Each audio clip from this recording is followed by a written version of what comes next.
Hello നമസ്കാരം. Driving seat എന്ന സീരീസിലെ പുതിയ വീഡിയോയിലേക്ക് സ്വാഗതം. ഇത് എൽദോയാണ്.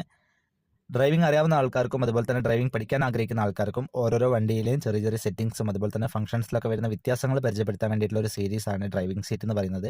അപ്പം വീഡിയോ ഫുള്ളായിട്ട് കാണുക. ഇന്ന് നമ്മൾ നോക്കുന്നത് ഹ്യുണ്ടായിൻ്റെ ക്രെറ്റ എന്ന് പറയുന്ന മോഡലാണ്. മറ്റുള്ള വണ്ടികളിൽ നിന്ന് എടുത്തു പറയാനായിട്ട് ഈ ഒരു വണ്ടിയിൽ വളരെ പ്രധാനപ്പെട്ട ഒറ്റ വ്യത്യാസമുള്ളൂ. അതറിയാനായിട്ട് വീഡിയോ ഫുള്ളായിട്ട് കാണുക. ഇതാണ് കീ വരുന്നത്. ലോക്ക്, അൺലോക്ക്, അതുപോലെ തന്നെ ബൂട്ട് ഓപ്പണിംഗ്, ഈ 3 ഓപ്ഷനാണ് കീയിൽ കൊടുത്തിട്ടുള്ളത്. ഫ്ലിപ്പ് ടൈപ്പ് കീ ആണ്. അപ്പോൾ നമുക്ക് വണ്ടി അൺലോക്ക് ചെയ്തിട്ട് അകത്തേക്ക് നോക്കാം. അകത്ത് കയറുന്ന സമയത്ത് അതിന് സീറ്റ് നോക്കുകയാണെങ്കിൽ എല്ലാ വണ്ടികളിലും വരുന്ന പോലെ തന്നെ സാധാരണ സീറ്റാണ്. ഫ്രണ്ടിലേക്കും ബാക്കിലേക്ക് അഡ്ജസ്റ്റ് ചെയ്യാനായിട്ട് താഴെ ലിവർ, അതുപോലെ തന്നെ ഹൈറ്റ് അഡ്ജസ്റ്റ് ചെയ്യാനായിട്ടും പിന്നെ ബാക്ക് റെസ്റ്റ് അഡ്ജസ്റ്റ് ചെയ്യാനായിട്ടും സൈഡിൽ 2 ലിവർ.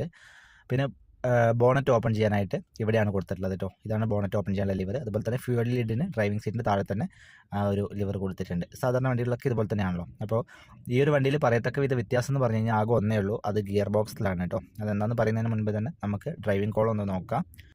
ഈ വണ്ടിയിൽ AC കൺട്രോൾ ഇതാണ് കേട്ടോ. ഡിജിറ്റൽ ഡിസ്പ്ലേ ഉണ്ട്. അതിൽ നമുക്ക് കൂളിംഗ് കാര്യങ്ങൾ പറയാൻ പറ്റും. അതിൻ്റെ താഴെയായിട്ട് ചാർജിങ് പോർട്ട് കൊടുത്തിട്ടുണ്ട്. പിന്നെ നോക്കുകയാണെങ്കിൽ ഗിയറാണ്. ഗിയർ 6 സ്പീഡ് മാനുവൽ ഗിയർ ബോക്സാണ് ഈ ഒരു വണ്ടിക്ക്. അതുപോലെ തന്നെ നമുക്ക് മ്യൂസിക് കൺട്രോളും കാര്യങ്ങളൊക്കെ സ്റ്റിയറിംഗിൽ തന്നെ കൺട്രോൾ ചെയ്യാൻ പറ്റും. ഇതില്ല, ക്രൂയിസ് കൺട്രോൾ ഈ വണ്ടിക്കില്ല. പിന്നെ ഇൻഡിക്കേറ്ററും കാര്യങ്ങളൊക്കെ റൈറ്റ് സൈഡിലും അതുപോലെ തന്നെ വൈപ്പർ സെറ്റിംഗ്സ് അത് ലെഫ്റ്റുമാണ്. Front back wiper settings left, അതുപോലെ ഇൻഡിക്കേറ്റർ ഹെഡ്ലൈറ്റ് റൈറ്റ്. ഓക്കെ, എല്ലാ വണ്ടികളിലും വരുന്നത് പോലെ തന്നെ. അതുപോലെ പവർ വിൻഡോ അതുപോലെ തന്നെ സെൻട്രൽ ലോക്ക് സിസ്റ്റം ഡോറിൽ തന്നെയാണ് കേട്ടോ. പിന്നെ സൈഡ് മിറർ അതിൻ്റെ കൺട്രോൾ ഫുള്ളി ഇലക്ട്രോണിക് ആണ്. അത് കുറച്ച് മേലെയായിട്ട് ഡോറിൽ തന്നെ കൊടുത്തിട്ടുണ്ട്. ഓക്കെ, അപ്പോൾ നമുക്ക് വണ്ടി ഒന്ന് പവർ ഓൺ ചെയ്യാം. ഇനി ഈ വണ്ടിക്ക് മറ്റ് വണ്ടികളെ അപേക്ഷിച്ച് ഒരൊറ്റ വ്യത്യാസമുള്ളൂ ഞാൻ ആദ്യമേ പറഞ്ഞിട്ടുണ്ടായിരുന്നു. അത് ഗിയർ ബോക്സിലാണെന്നും പറഞ്ഞു.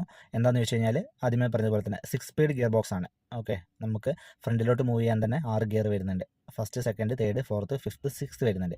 സാധാരണ വണ്ടികളിൽ റിവേഴ്സ് ഗിയർ വരുന്ന സ്ഥലത്ത് ഈ വണ്ടിയിൽ 6th ഗിയറാണ് കിടക്കുന്നത്. അപ്പോൾ ഇതാണ് movement. First, second, third, fourth, അതിനുശേഷം റൈറ്റ് സൈഡിൽ മുമ്പോട്ട് 5th, റൈറ്റ് സൈഡിൽ ബാക്കോട്ട് 6th. ഓക്കെ, അപ്പോൾ റിവേഴ്സ് ഗിയർ എങ്ങനെയാണെന്ന് വെച്ച് കഴിഞ്ഞാൽ മാക്സിമം ലെഫ്റ്റിലേക്ക് തള്ളിപ്പിടിച്ചിട്ട് ഫ്രണ്ടിലേക്ക് ഇടുമ്പോഴാണ്. അത് സാധാരണഗതിയിൽ ഇട്ട് കഴിഞ്ഞാൽ ഫസ്റ്റ് ഗിയറിലേക്കാണ് വീഴുക. ഇവിടെ ഒരു ബട്ടൺ കൊടുത്തിട്ടുണ്ട്. ഈ ബട്ടൺ പ്രസ് ചെയ്ത് പിടിച്ചിട്ട് മാക്സിമം റൈറ്റിലേക്ക് തള്ളിപ്പിടിച്ച് ഫ്രണ്ടിലേക്ക് മൂവ് ചെയ്താൽ റിവേഴ്സ് ഗിയറായി. ആ ബട്ടൺ പ്രസ് ചെയ്ത് പിടിച്ചാൽ മാത്രമേ റിവേഴ്സ് ഗിയറിലേക്ക് വണ്ടി വീഴത്തുള്ളൂ. ഓക്കെ, ഇപ്പോൾ റിവേഴ്സ് ഗിയറിലാണ് വണ്ടി റിവേഴ്സിലേക്ക് മൂവ് ആവുന്നത്.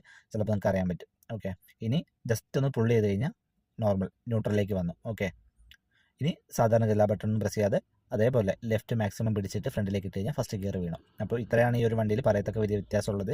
ഈ ഒരു ബട്ടൺ അല്ലെങ്കിൽ ഈ റിവേഴ്സ് ഗിയറിൻ്റെ പൊസിഷൻ മാറിയിട്ടുണ്ട്. ആ റിവേഴ്സ് ഗിയറിലേക്ക് ഇടാൻ ഒരു ബട്ടണും പ്രസ് ചെയ്യണം. ഇത്രയും ഈ ഒരു വണ്ടിയിൽ വ്യത്യാസമുള്ളൂ. പിന്നെ നമുക്ക് ഗിയറൊക്കെ ചേഞ്ച് ചെയ്യാനാകുമ്പോൾ ഇവിടെ ഡിസ്പ്ലേയിൽ തന്നെ അറിയാൻ പറ്റും. ഫ്രണ്ട് ഡിസ്പ്ലേയിൽ തന്നെ കറക്റ്റായിട്ട് കാണിക്കും ഗിയർ മാറാൻ ടൈം ആയിട്ടുണ്ടെങ്കിൽ. നോർമലി നമുക്കറിയാലോ, ഒരു 10 കിലോമീറ്റർ വരെ ഫസ്റ്റ് ഗിയറിലാണ്. അതിനുശേഷം ഒരു 30 കിലോമീറ്റർ വരെ സെക്കൻഡ് ഗിയറിലാണ്. 30 തൊട്ട് 40 വരെ തേർഡ് ഗിയറിലാണ്. 40 തൊട്ട് 60 വരെ 4th ഗിയറിലാണ്. 60ൻ്റെ മേലോട്ട് 5th ഗിയറിലാണ്. പിന്നെ ഈ വണ്ടിയിൽ നോക്കുകയാണെങ്കിൽ 80ക്ക് മേലെ ആകുമ്പോഴത്തേക്കും 6th ഗിയർ മാറണം. അപ്പോൾ അവിടെ കാണിക്കുന്നുണ്ട് 6ാമത്തെ ഗിയറിലേക്ക് മാറാൻ പറഞ്ഞ്. അപ്പോൾ അതാണ് 80 കിലോമീറ്റർ സ്പീഡൊക്കെ എത്തുന്ന സമയത്ത് നമുക്ക് 6th ഗിയറിലേക്ക് മാറാവുന്നതാണ് കേട്ടോ. 80ക്ക് മേലെ 6th ഗിയറിൽ സ്മൂത്തായിട്ട് ഓടിച്ച് പോകാവുന്നതാണ്. അപ്പോൾ ഇപ്പോൾ 6th ഗിയർ ഇട്ടിട്ടുണ്ട്. അപ്പോൾ ഇത്രയൊക്കെയാണ് ഈ വണ്ടീനെ പറ്റി പറയാനുള്ള കാര്യങ്ങൾ. അപ്പോൾ വീഡിയോ ഉപകാരപ്രദമായെന്ന് വിചാരിക്കുന്നു. പിന്നെ ഞാനെപ്പോഴും പറയുന്ന പോലെ അഭിപ്രായങ്ങൾ തീർച്ചയായിട്ടും കമൻറ്റ് ചെയ്യുക. എനിക്കറിയാം ഈ ഒരു വീഡിയോകളിലൊക്കെ ഒരുപാട് പോരായ്മകൾ ഉണ്ടാവും. അതെന്തൊക്കെയാണെന്ന് എനിക്ക് അറിയണമെന്നില്ല. അതുകൊണ്ട് തന്നെ കമൻറ്റ് ചെയ്യുക, അഭിപ്രായങ്ങൾ അറിയിക്കുക. ഒരുപാട് പേർക്ക് ഉപകാരപ്രദമാവും എന്നെനിക്ക് 100% ഉറപ്പുണ്ട്. അതുകൊണ്ടാണ് ഇങ്ങനെയുള്ള വീഡിയോ ചെയ്യുന്നത്. പക്ഷേ അത് അത്രയും പേർക്ക് ഉപകാരപ്രദമാവണമെങ്കിൽ തെറ്റുകുറ്റങ്ങളൊക്കെ തിരുത്തി മുമ്പോട്ട് പോയേ പറ്റുള്ളൂ. അതിന് ഈ വീഡിയോ കാണുന്നവരൊക്കെ സഹായിക്കുക. അപ്പോൾ thank you for watching. Channel മറക്കാതെ സബ്സ്ക്രൈബ് ചെയ്യുക. അടുത്ത വീഡിയോയിൽ കാണാം. അതുവരേക്കും ബൈ ബൈ.